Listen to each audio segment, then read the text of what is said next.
kauna-unahang summer barkadahan sa North Cotabato naging matagumpay. Ang detalye mula sa aming kasama ang si Penga Linyo ng Radyo ng Bayan Davao.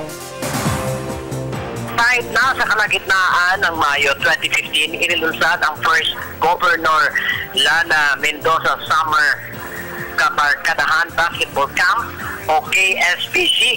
Naging matagumpay naman ito sa abot sa 7 munisipyo at lungsod ng kung saan ito ginatap.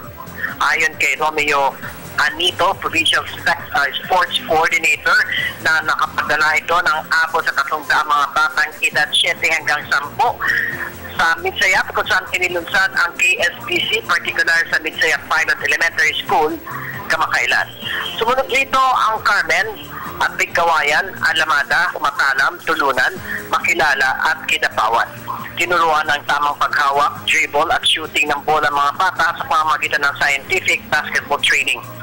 Layon ni Mendoza naman na tuto ang mga bata at maging mahusay sa paggamit ng basketball, palakasin ng sportsmanship at sa murang edad lamang.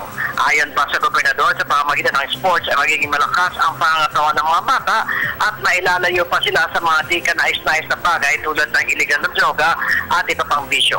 Maliban dito ay maaari pa makatuklas sa mga potential athletes mula sa hanay ng mga batang kalahok at posibleng maging mahusay na basketballista ng bansa.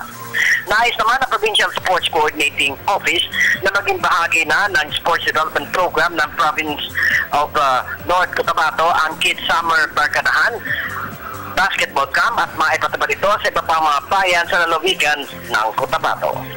Para sa Telebisyon ng Bayan, Peng Alinyo, Radyo ng Bayan, Davao.